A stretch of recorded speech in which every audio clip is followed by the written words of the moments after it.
Welcome, everyone. This is a new series we're doing at Claridac, inviting our core people and associates to share their thinking on how leaders and organizations can deliver more business value by improving how they handle uncertainty and risk in the decisions they make. Today, we'll be talking with Diana Del Bel Belluz, one of the original founders of Claridac, about her perspectives on the state of enterprise risk management in particular, and how a decision focus can improve outcomes. So, Diana, please introduce yourself. Thanks, Eric. My background is risk management. I've been in the field for over 35 years. I started doing quantitative risk analysis on issues of public interest and then quickly got into managing risk. So once I got tired of working on issues where the the risk had happened and we were trying to figure out how best to clean it up. So I started on the prevention side, which got me into risk management. Um, and there are a few things I learned right away, and that is the working on the quantification of risk.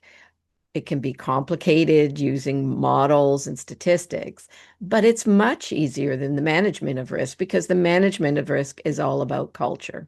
So I have always focused my work on the combination of helping organizations to get a better handle on risks, to understand risks better, but most importantly, to embed risk thinking into their processes, how they make decisions, what they do every day in their business to be successful.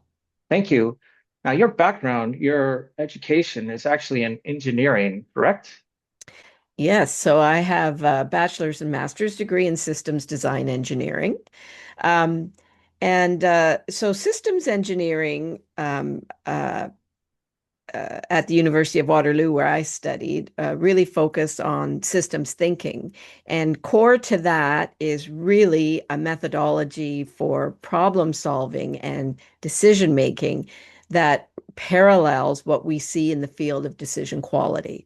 So I've been steeped with this thinking about how do we make better decisions right from my very first course in engineering.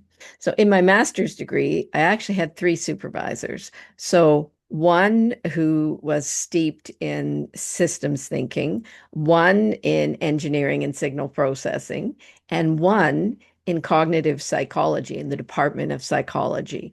And through that, I learned a lot about cognitive psychology, cognitive biases, and at the time, I was doing that because my thesis was looking at um, how to develop a better hearing aid. So it was looking at actual auditory perception.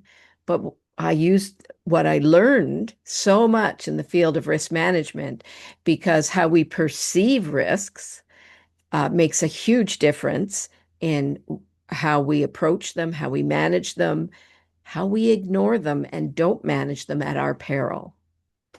So I have an interesting background that is not uh, straight technical engineering, but also, looks at these other perceptual elements.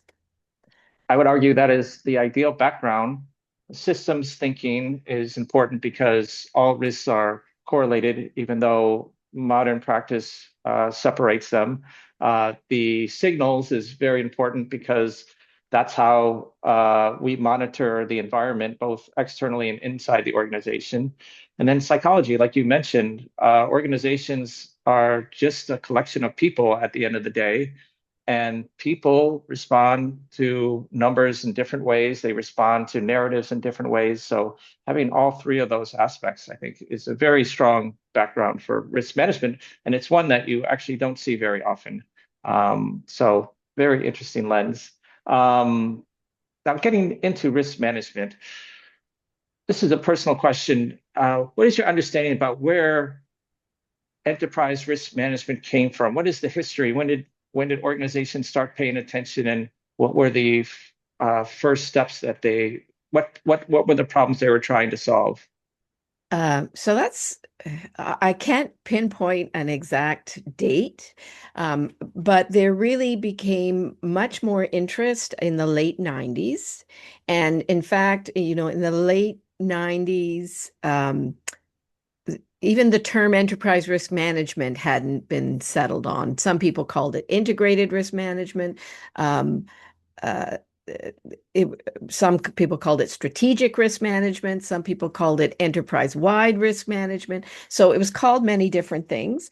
Um, it really boiled down to, I think it came, uh, the complexity within organizations. And uh, it was just too hard for like one person to understand and manage all the risks around what an organization was doing. At the time, there were also some catastrophic failures. So in Canada, there was something that happened um, in the investment industries. Offhand, I can't remember the name of the company, but it really revealed cracks in our system of management and oversight of risks.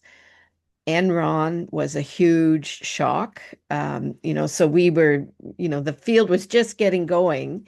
They actually were early adopters of enterprise risk management. Um, but it was superficial and they didn't actually pay attention to the signals they were getting from their ERM people. So there's lots of catastrophic failures of strategic plans, of organizations, really drove the adoption of enterprise risk management. Um, but there have been many challenges. So, I mean, the late 90s was, that's 35 years ago, and we are still challenged. So, what initially happened with enterprise risk management was it started with folks just getting a better handle on what their enterprise risks were. So, prior to that time, it's not that companies didn't manage risks. They always managed their risks, but they did it in an intuitive way. And more formal ways in areas where there had been problems and people said, we've got to do something, we have to solve this. So, areas, for example, like obviously around financial risk, investors want to make sure that they're getting accurate information. So, lots of controls and things had been put in place around that, lots of processes.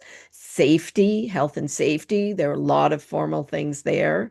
um, Insurance, and insurance companies want to have a good handle on their risks, so they had done some work. So there were um, different threads within organizations, different functions that looked at different parts of risk, but they didn't get the whole picture. They didn't get that 30,000-foot view of what the company was facing. So enterprise risk tried to start doing that, and they started doing that by coming up with basically what we call today a risk register. So identifying what were the key risks facing the organization. And they'd often ask the question of executives, what keeps you up at night?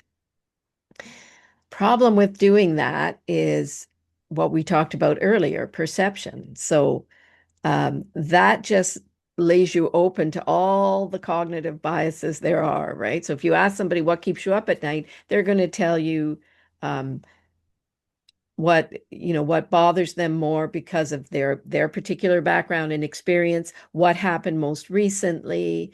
They're not going to think about it from a comprehensive kind of way. Our brains aren't wired that way.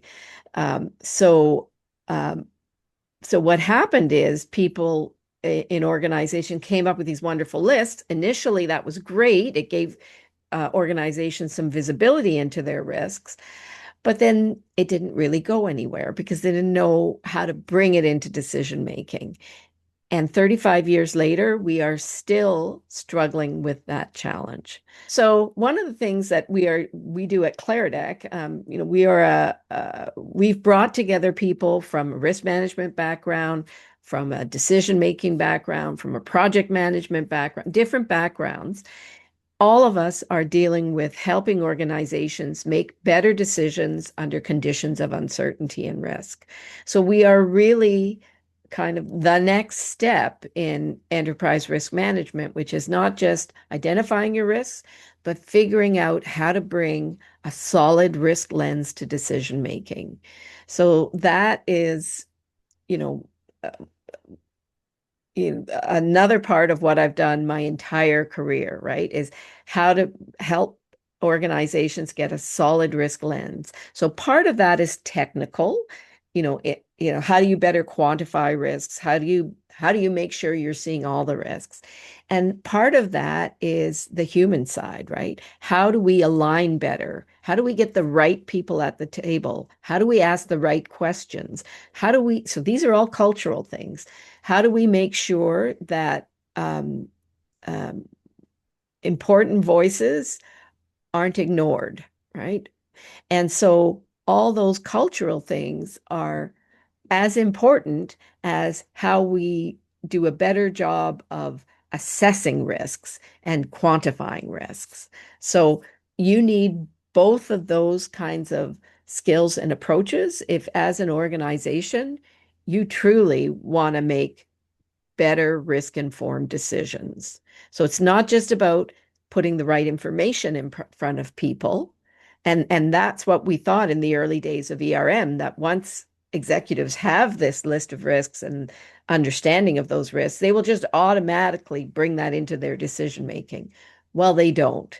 And they don't for several reasons, right? So, part of it is, um, they're not they may not understand more um, sophisticated methods of quantification, so they're maybe a little bit afraid of modeling or probabilistic thinking, you know, so they want to stick with more intuitive methods of assessing risk, and that can lead to all kinds of cognitive biases. So that's one big reason. Another big reason is we don't actually train people how to make decisions, right? So we assume that as leaders move up the chain in an organization, as their career progresses, they will um, have more and more experience decision making, and they'll learn from their mistakes. And and we just think they'll do that, by osmosis, but they don't, right? So you actually need to look at, why a decision went well or why it didn't go well, or why you made a high quality decision or less than high quality decision, and dig into the reasons why in order to get better in the future. But in organizations, we don't do that kind of diagnosis and post-mortem. We do not do look back. So that's another big reason that organizations don't get better, because we actually it's what gets measured gets managed. But when it comes to performance, if you don't measure your performance and what you're doing to see whether it's working or not. It's just like an athlete when they're training, right? They're always looking at how they did, they try different things, they see if it works, and they evaluate that with data, right? With how they actually did. We don't tend to look at things in that kind of a systematic way in organizations. So there's a lot of room for improving the quality of our decisions, and we believe at Claridac that if you do that, if you learn to make better decisions under uncertainty and risk, and you put in place the processes and culture that are going to support that kind of thinking and decision making, over time, you will make better and better decisions. And that can only lead to more success in your organization, doing more with the resources you have, getting better outcomes, being more sustainable as an organization over time. I fully agree that it is a little shocking that there's no feedback loop for the risk management practice within the organizations. There's no, or very few look backs. There are reasons because it is expensive in terms of people's time, but it's quite valuable as well. And I would go further and argue that the risk management um, discipline in practice also does not have look back. So you mentioned Enron and that it was implemented poorly. What changes did the international risk management associations make? And a more recent example is COVID. So risk management, as you said, had been around for a good 20 years, maybe 30 years. Uh, when COVID broke out, were CEOs and management teams running to the risk department to figure out what to do? This was a huge risk.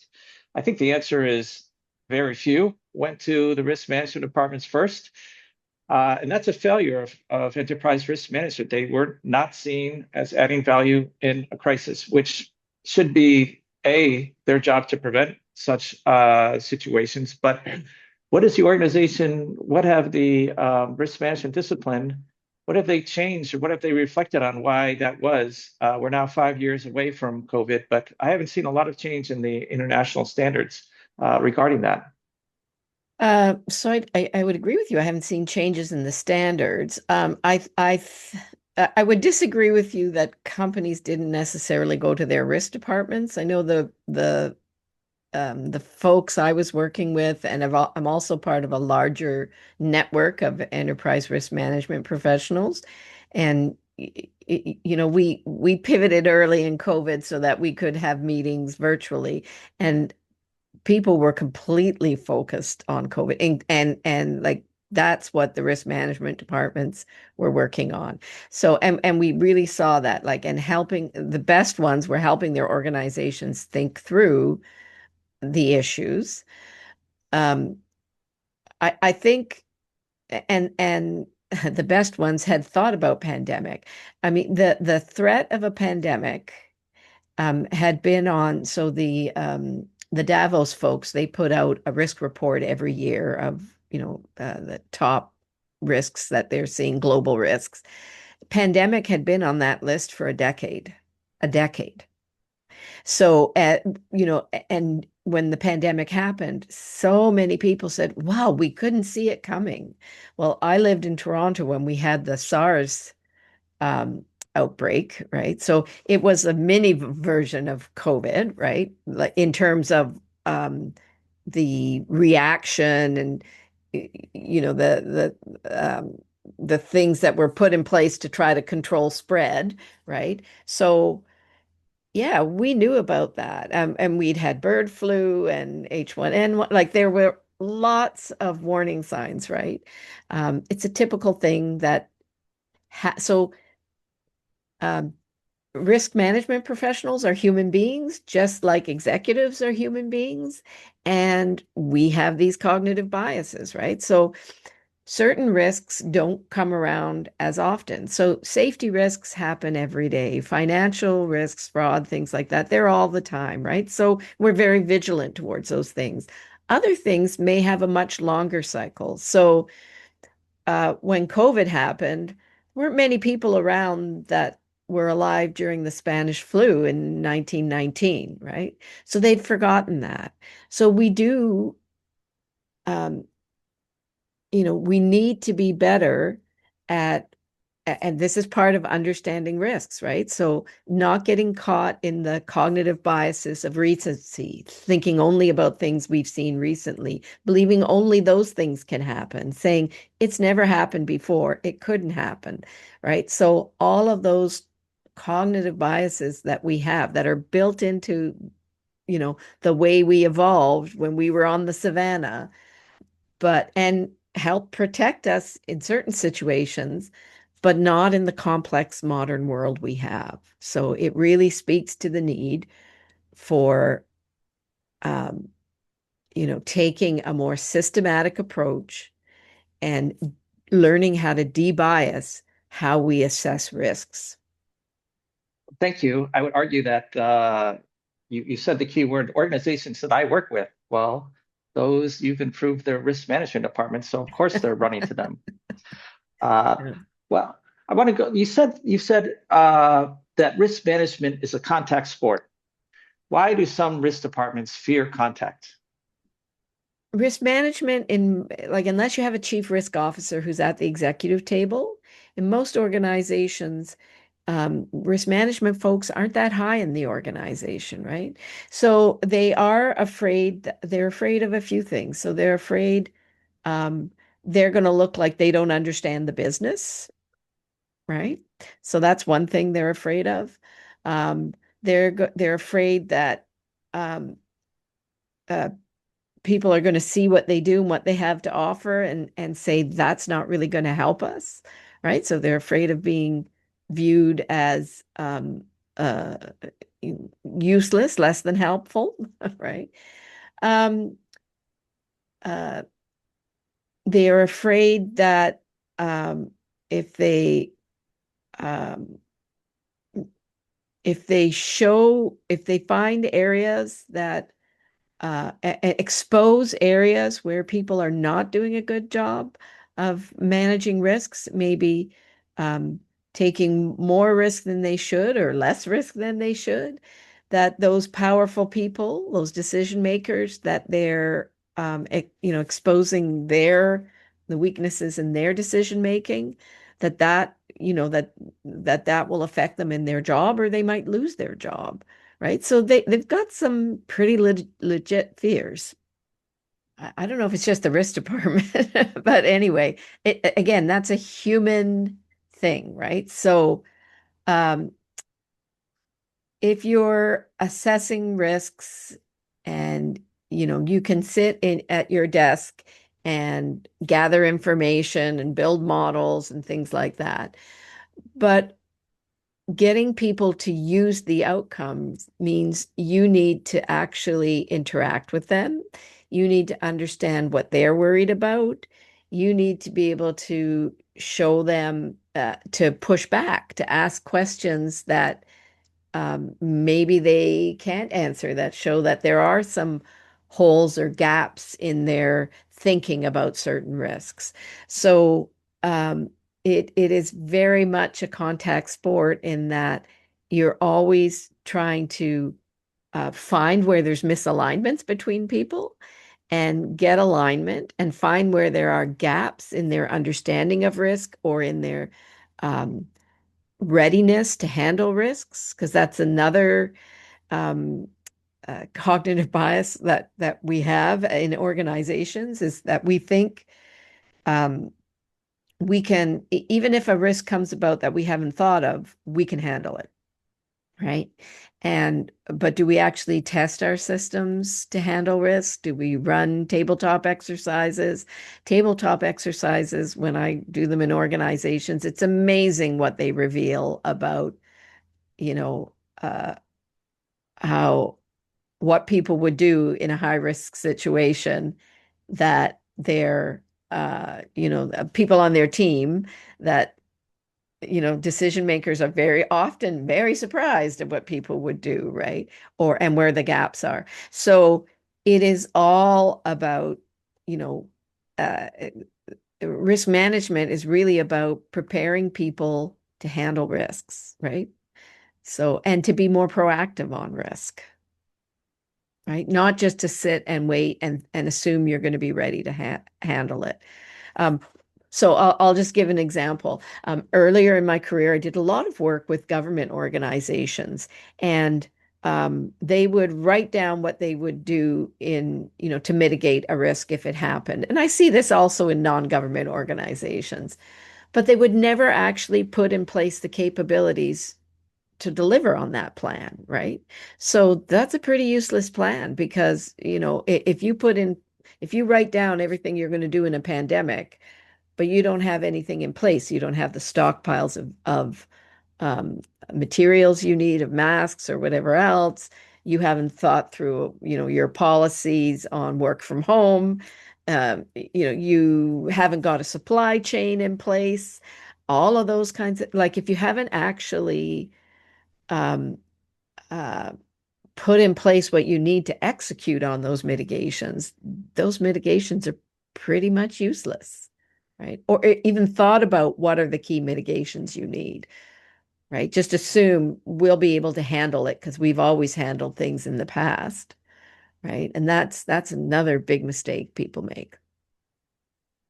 It sounds like the risk management people that you're talking about are themselves risk averse. It's also the decision makers that they're either reporting to or supposed to Oh be yeah. supporting, right? So they also have fears, right? Like they don't want to look like they don't know what they're doing, or that they haven't adequately weighed the risks, assessed or weighed the risks, that they're making decisions, that they're not doing the best job making decisions, right?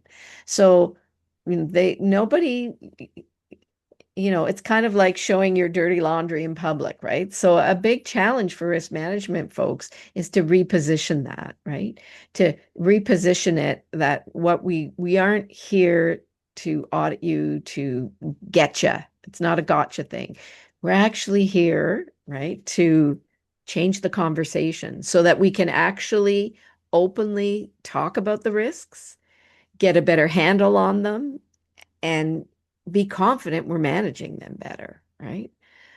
So, and it's not just the risks, like so interesting you said that risk management people are risk averse. Actually, quite often they are, right? And that actually is a problem because people, those the executives, decision makers, senior folks, everybody in the organization, they don't come to work to manage risks. They come to work to do good things, to do great things, right? So they don't want to hear you can't do this because A, B, C, D, right? Um, but they do want to hear like, what what they do want to hear is, hey, if you let's make sure that you're going to be successful. So here are the risks, it, you know, and if they do happen, what can we do so that, we're ready ahead of time and that we also and that we are clear about what the risks are so that you know, maybe in some cases we won't do something because if there's a high chance of um, losing the company, we don't want to be doing that, right? Or really damaging the organization, right? But, in some situations, maybe it's worth doing that, right? But we take that risk with our eyes open and we are able to explain to our people in the organization, to our board, to our partners, to our supply, to whoever we need, who our stakeholders are, we can explain we understand it and we've got it. Here's what we're going to do if things start going south. Right. So it's Yeah. changing the conversation, really changing the conversation. And that's, too often in organizations, risk management is seen as the office of no, right? We stop you from doing things. That's actually the wrong conversation to be having. It should be much more about how do we make sure we're successful with those bold choices we make, because not making bold choices is a bigger risk. In most cases, not taking enough risk is the biggest risk organizations make. Michael Powers is a professor at the London School of Economics, quite critical of the risk management discipline. He thinks that, well, one of his complaints, because you mentioned that, uh, you know, executives fear that the risk department has come to audit them. That was the word that you used. And his belief is that the modern risk management basically was originated in the audit mindset. So you had auditors come in and they were involved with risks and they like checklists and they like controls and they like checking the controls and checking the efficiency. So it may be that the legacy of that background, if true, and I haven't confirmed it, but that auditing kind of mindset that probably resulted in risk lists um, has probably contributed to the perception that they're coming to be audited. I couldn't agree more. Um, COSO was one of the first standards that came out from the Institute of Internal Auditors or with their support. And it was a huge problem. And it persists to this day, right? That and it's not just about auditing. The bigger problem with an audit mindset is it looks backward. Audit looks at what you've done, right? risk needs to look forward at what you're going to do, right? And that's where you need that kind of probabilistic thinking about, what could happen, what could help you or hinder you, right? So we often talk about upside and downside of risk, but then in the field of risk management, we give a bit of lip service to upside and then go right to the downside, right? So we actually in risk management need to be better at looking that up at the upside, right? Which again, looking forward, using probabilistic kind of thinking, understanding that risk is a distribution, right? It's not one point. So there's, um, you know, often risk management folks and others, they love risk maps because heat maps, because it puts a little point on a matrix. And we all believe this fiction that the risk is this little point on the matrix, but risk isn't. Like it comes back to that it depends. It all depends what happens. And we don't know, right? Ahead of time, right? Because it's in the future. So what's the oil price going to be next year? If today it's $80 a barrel, what's it going to be next year? So, this whole idea of trying to say it's one point. So, like, why say it's going to be $82 next year? We could say, look, with the uncertainties going on in geopolitics today, it could be, you talk to some experts in the oil industry, but for argument's sake, it could be as high as $200 a barrel, or it could drop back down to 60. So now you've got a range, right? And it could, and then we can have a discussion about how likely is it to be any point on that range, right? But it really should be a distribution and a range, and that's how we should be thinking about risks. And when we're thinking about our strategies going forward, we need to think about, well, what if it's what's the likely case, but what if it's the worst or the best case, right? And be ready for all of those eventualities because any of them could happen. And to marry yourself to a single estimate, it is if you're a risk management person and you're giving a single number to a decision maker, you are doing them a disservice, right? And so again, that's part of the contact sport. It's educating people and getting them comfortable with thinking that way, probabilistically. And it doesn't have to be, big, sophisticated model. It can be a simple 3 points. What's the most likely, which, that 50-50 chance that's what it's going to be. What's the least likely? There's only a 10% chance it's going to be that. And what's the, you know, for sure it's going to be within that 90% chance it's going to be something. So that's a simple way to do a probability distribution with just three numbers that most people in an organization can understand. Right. Well, I think that the lack of inquiry when people are looking at risk heat maps really tells you that they're just not invested in risk management. Because the first question that I always ask, even to risk people who present risk heat map, is like, what is that point? Is that the most likely? Is that the 5% worst case? Now, I Yeah. promise you, business executives, when they are looking at their proposed contracts or looking at a business plan, will challenge a lot of numbers in there and really want to know, is this salary my best case? Is this my most likely salary? What is Yeah. my bonus? But if they look at that and you say, okay, you say the dot is there, I'm not even going to ask if that's the worst case or if that's the most realistic. If they're not even asking those basic questions, they are Yeah. just not invested. Yeah. That's right. And like very, very early in my career, when I first had heat maps, I would always work with clients to put at least 2 points on. Like what's the most likely case and what's the credible kind of worst case. So it's only one side of the distribution, but at least it got them thinking of, that it's not just that best case point, right? And that really helped a lot of them think better about risk. And I would argue that most operational risks, including cybersecurity, which was my background, are very skewed. So most of the Mhm. incidents are very small, and then there are some tail events that, which is complicated because depends on your response.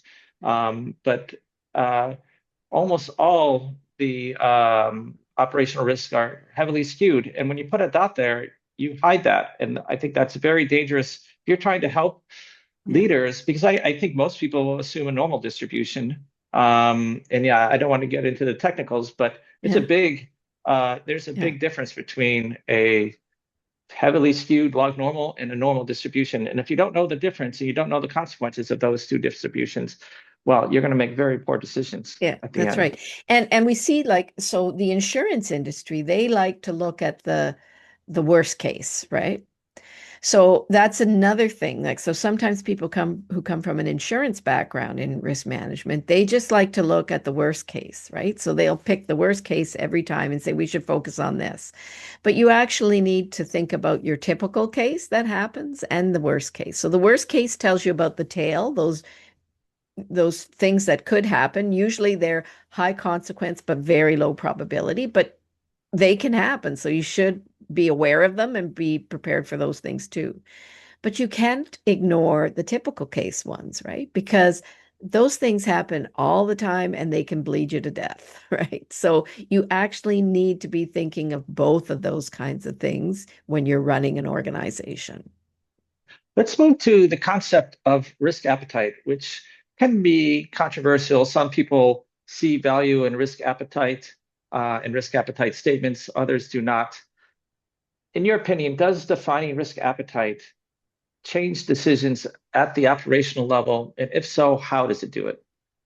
So what is risk appetite, right? So it's how much an organization is, how much risk they're willing to take on in order to achieve their objectives.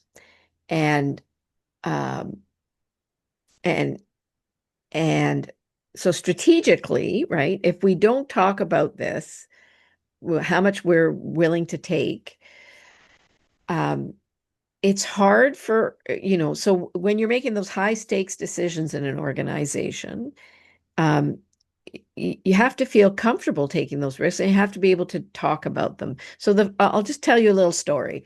So the first time I was ever asked by an organization to help them articulate their risk appetite, it was the CEO who brought me in and he said, look, I've got a board that there are certain things that, they want me to do as a CEO, projects they want me to do that I think they're really risky and they want to do them. There are other things where I don't think they're risky and they don't want to do them. So that he could see there was a difference in perception, but also in their willingness to take risks because of the differences in perception. So we did this um, exercise where we picked, some key risks that they had and we talked about how much risk they were willing to take. And it revealed a few things, the exercise. So it revealed that on certain things, management was assuming the board was averse to risk. And so they were assuming that the board's appetite was small, but it turns out the board's appetite was much bigger than they thought. So again, contact sport. If we don't surface these things, if we just make assumptions, about how much risk we're willing to take, not just how big the risk is, but how much we're willing to take, we make decisions very differently based on our assumptions. So, so that was one thing that came out. Another thing that came out was um, in certain cases where the board was more averse to risk, like they thought no, they didn't want to take a lot of risk in that area. The reason they didn't want to do it, it turned out, was actually they didn't understand it. So again, boards, they spend very little time compared to management on the activities of the organization, right? So the board was making assumptions about how big the risk was and how, bad the implications could be for the company. So once they had these conversations, They were able to stomach a little more risk, right? Take a little more risk. And in fact, they took a decision to um, make an acquisition that doubled the size of the company, right? And it had been something that had been stalled for a long time. Like they just couldn't, uh, they weren't able to make that kind of a deal before. But once they got aligned on how much risk they were willing to take for the right kind of reward, right? Potential reward, it really unlocked their willingness to do that and created huge value potential for the company by doing that. So how does doing that kind of thing help in operations? So there is a somewhat of a trickle down effect as well, right? Because now that we know how much risk we're willing to take in certain areas, when it comes to smaller decisions, right, we have a sense of uh, where the executive team, where the board is willing to go, where they feel confident to go, and where we can translate that there. In most organizations, though, like when you're really trying to bring that down to the operational level, it's um, it's really about working with the um, giving people at a lower level the decision rights to take a decision, setting the limits for them about, how far they can go, right? That's typically how risk appetite gets translated down. So having clear limits and also doing that kind of a learning feedback loop, like looking at decisions. Are we taking enough risk on average? Are we following those limits? And and and if it's not working, either adjusting the the risk appetite and the risk limits, or actually working with those folks to make sure they're making choices that are in alignment with the risk appetite. And most often they are where they go wrong at the operational level is um, they only see their part of the organization, right? So they're trying to protect their part of the organization. And so they're maybe afraid to take some risks because it could hurt them, but it could help the organization overall. So it's really about getting that clarity about, um, the uh, who benefits from that risk and taking the risk and who takes the flack if it goes wrong. So if people don't feel supported, they're not going to take the risks. Right. So risk appetite, in a sense, should inform the decision frame if we're going to use language from decision quality. It should inform the decision frame Yes. for decisions lower in the organizations. Now, And the frame, so so when we talk about decision frame, because that's not uh, outside of decision quality, that's not actually a phrase that gets used, right, right? So for folks who might be watching this that have a risk management background or a different background, really what we're talking about with the decision frame is getting clear on the context for the decision. And that really means what you're trying to achieve, right? And quite often we charge ahead with decisions without ever defining what we are trying to achieve, right? We usually we've got some pain point, something we want to solve, but we don't really stop and say, what are we trying to achieve with this decision for the organization? So it's that. Another key part of it is really thinking about who are the stakeholders. The contact sport part of it comes back, and understanding, what are the kind of the key risks, right? Having at least some understanding of what they are before you ever assess them, even a sense of, what are the factors, you could call them risks, but we can call them factors that are going to drive, success or hinder success, like understanding what those are.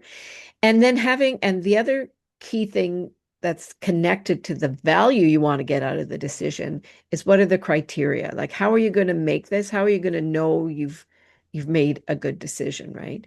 And being clear on the criteria is actually a door for the risk appetite, right? So when you have to trade off, right, between different alternatives, because they may come up differently on different criteria, being clear on what the trade-offs are and what values you're going to use to do those trade-offs, that is the essence of risk appetite, the values of how you make trade-offs in decisions. That is what risk appetite is. It's not about a number, it's not about a threshold. It is about getting clear on the values of, uh, what is going to drive how you make trade-offs. So what you want more of, what you will not tolerate, less of. I completely agree because especially an organization that has defined a risk appetite in a number of statements or defined their values in a number of statements, those statements and values are going to be in conflict with each other uh, during decisions. And if you want to have consistency in your organization, if you want to have the right level, taking the right risks, they need to know the trade-offs. They need to know how I balance these two conflicting objectives, and that's very difficult to. It's difficult to do if they're not written down at all. Yeah. It's also even more difficult if the trade-offs are not explicit or the relative importance of different values or different statements is not explicit. Yeah. Um, And the perspectives are not at the table. Like thinking about the stakeholders is really making sure you've considered or consulted with people that have different perspectives and different things to gain or lose in that decision. So the other thing is it's not the risk appetite statement is not as important as being able to have a risk appetite discussion, right? So that's actually the most important thing. Like going through a risk appetite articulation exercise is useful, um, more as a training exercise, more as getting people used to thinking about the concept and having the conversation. Because, um, you know, like there's this fantasy that we can identify a risk appetite and apply that, to all decisions, right?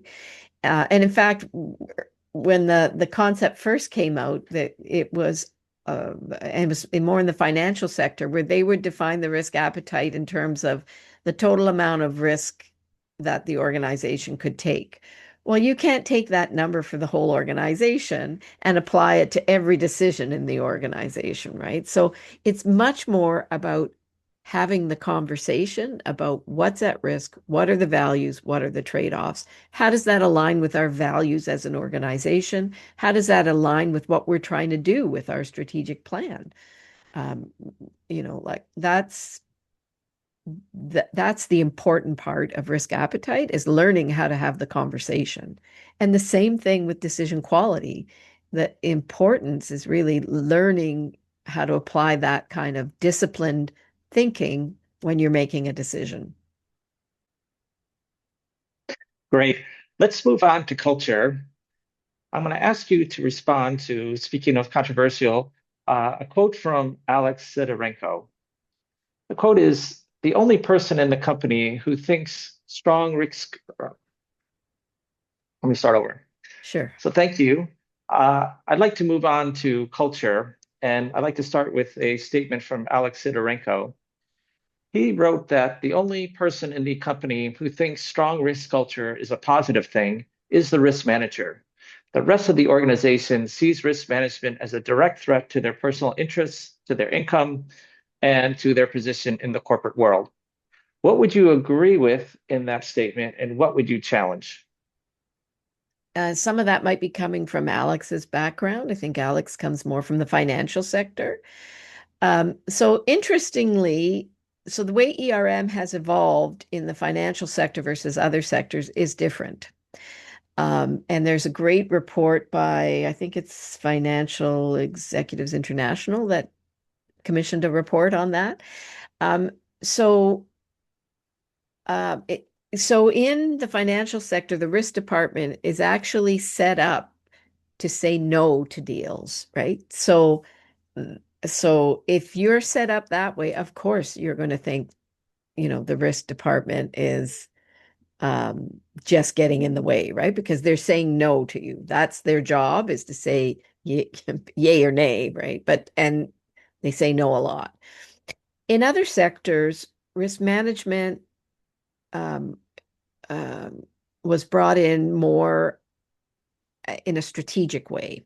So it was really looking at the strategic plan. What are the risks in the organization's environment? How do we make sure our plan is responding to those risks so we can be strong and sustainable over the long term? And then once we have the plan, what are the risks to executing on that plan? So it's a very different mindset. So um, so I think in those organizations where risk management was seen more um, at a strategic level to support the strategic plan, maybe not so negative because they really aren't saying no. Um, uh, but um, yeah, so, but the risk thinking may again be seen as inadequate because it focuses on a kind of a list of risks as opposed to what are the decisions we need to make as we execute on our strategy. So that's really the big challenge, is how do we move from, step one or stage one, which is know what your risks are, to or understand the risks in your environment, to step two. Now we're making decisions. How can we take that knowledge and not just the knowledge about the risks in our environment, but our risks but our knowledge as here's what we need as risk professionals. So we need to be better at facilitating the conversation about how to apply that in a decision-making context. And that's where we have a lot of work to do actually in the enterprise risk discipline, in that applying to decisions. So I did a survey a few years ago of where enterprise risk people spend their time. And uh, they spend something like 75 to 80%, or 75% to 80% of their time on developing risk registers, reporting to the board about, what they find out about risks in the environment or risk exposures in the company. That's a lot of time. They spend something like I can't remember exact, 5 to 10% on the risks to strategy.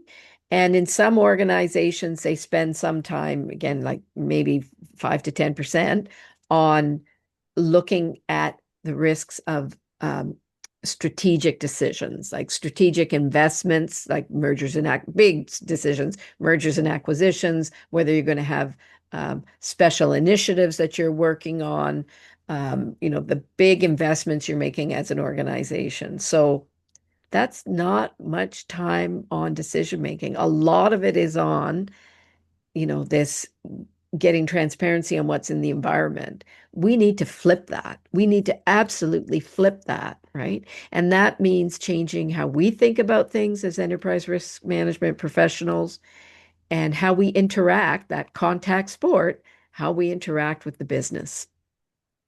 It may mean we have to learn a lot more about the business, right? And partner with others who know. Yeah, I think that's a great place to start. Uh, One other aspect of culture is consequent management, and it's a difficult issue. If there are no consequences for violating tolerances, then those tolerances will not be respected and will be broken repeatedly. However, if the consequences are too heavy, then employees may learn to hide violations to avoid the heavy consequences. So, what can you say about consequence management within organizations? So, it's huge, right? Like that's actually the most important thing with risk management, right? So, and it's a combination of um, rewarding the kinds of behaviors you want, right? It's not necessarily, well, it may be punishing if that's, I mean, in some cases it does need to be punished, but discouraging the kind of behaviors you don't want to see, right? Um, Yeah, so it's a combination of those two, and you need both. right? So people need to understand what the positive behaviors they should be doing, and we need to focus on rewarding those things, because if we don't, um, so for example, if you want people to tell you when they see a risk, right, or see risky behavior, right? Um, if the reaction is, oh my God, I don't want to hear about that, right? Or like we have to hide this, right? People get the message, right? Whereas if the answer is, thank you for raising that, let's fix this, that's a totally different reaction from a leader, right? So when it comes to risk management, we want to know what risks are. We want to know if the behaviors around managing risks are not what they should be, because we want to fix them. And that's the way you need to work on them. Punitive alone isn't going to work, right? Like, you really want people to surface risks, to surface assumptions, or maybe question assumptions, right? You want that. We want to thank people every time they question assumptions and question risks, and raise things. Right. Well, I think culture is a very fragile thing. It's very difficult to get right. Employees know they will look and they will see what gets rewarded and what gets punished, That's right. regardless of what it says in the documents. And for example, if a leader is accused of a credible case of sexual harassment and nothing is done, the odds of that being raised again are going to be very low. And Yeah. I think there are just certain moments inside organizations where oftentimes leaders may not be aware of the criticality of getting that decision right. Yeah. But in a lot of these cases, especially like sexual harassment, he said, she said, but getting that wrong can change the culture of an organization pretty much overnight. So they're Yeah. very high profile cases. And some cases you have to be strong just to set the tone and say Yeah. this is not tolerated. But it's a tricky issue for other types of you know, issues. Yeah, it's the behavior of leaders that dictates culture, right? You can write whatever you want in a values and culture statement, but people see how leaders react, who they reward, who they punish, who they acknowledge, who they give a pat on the back to, all of those things, right? People see that and they understand what the expectations and the cultures are. So the behavior of leaders is huge in determining culture. So, this idea of quality decisions, right? And I'm a great decision maker because look at all these things I've done that are great, right? So, I think, the best decision makers, um, they're always looking for ways to improve, right? They're good. They know they're good, but they're always looking for ways. It's like an elite athlete. They're always looking for ways to improve, right? So, this idea, so looking at your decision record, and saying how can we improve is really important. Um, but we can also let people off, right? So, hey, we said we would only accept, this size of deal or this much risk in the deal. Joe went ahead and did it anyway, against what was in our risk appetite, against what was in our limits. But, it turned out great, so no problem, right? So that's again really important to be able to look at that, right? So we often let people off because we say, oh, but they're good. But how do we know that that was actually a good decision? It could have just been good luck, right? And so separating good luck from good management and rewarding good management, so good decision making, quality decision making, because often we don't see the outcomes of our decision for years, right? So really thinking about the quality of the decision making and the quality of the risk lens that's been brought to that decision making is is very important in terms of the culture, right? Because there is this tendency for people to say, well, that doesn't apply to me, right? I'm your number one player. I'm your star. Tell me about the importance of look backs. Yeah, so this whole idea of learning, right? And how do we improve, right? So basically with the look back, you want to so one of the things with the look back is you want to actually have some decent documentation because hindsight is always 2020, right? So you want to look back and understand what information was considered at the time that you made the decision, right? And and so what information, and you also want to look at the process. So who was involved in the decision? What, you know, which perspectives did you consider?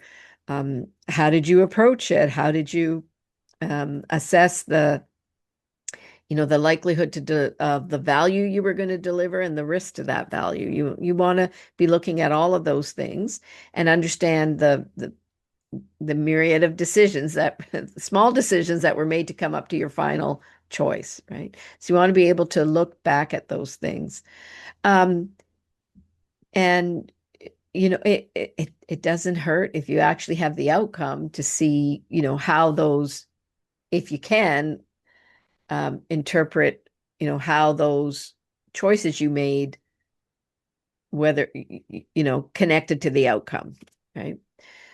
But the main thing is how you got to the decision point, right? And that's so, but by going back and looking at those, maybe not every decision, but some decisions, um, it helps you to see, um, maybe where you were blind, right? Um, where um, biases may have crept in. And, so that tells you something about your processes and how you're applying them and can help you to tighten up your process and how you apply them. So the how you apply them may mean, where people need more training, where leaders need to um, uh, be more involved or um, be stronger in terms of making sure they get what they need and that the processes are followed so that you've got strong processes and they're followed well. So that really speaks to the whole idea of decision governance and risk governance, right? So, how do we make decisions in our organization? So, in a lot of organizations, they may require a business case if you're making a big decision. But other than that, don't really have a lot around the decision governance. So they're not really clear on who has decision rights, not really clear on who has oversight, not really clear on who should be involved or how you determined who should be involved. Um, Not very clear on what level of analysis should be done. So, like looking back gives you clues where you have weaknesses in your decision process and how you're applying it. Because often you can have a pretty simple decision process if you're doing a good job of applying it. So it's not about putting in all kinds of controls, right? Um, you know, it's about keeping it as light as possible, but focused on, getting you focused on the right things and coming to alignment. Well, thank you, Diana. And I greatly appreciate all the information that you shared during this talk. And I hope we have another one soon. So thank you. Thanks, Eric.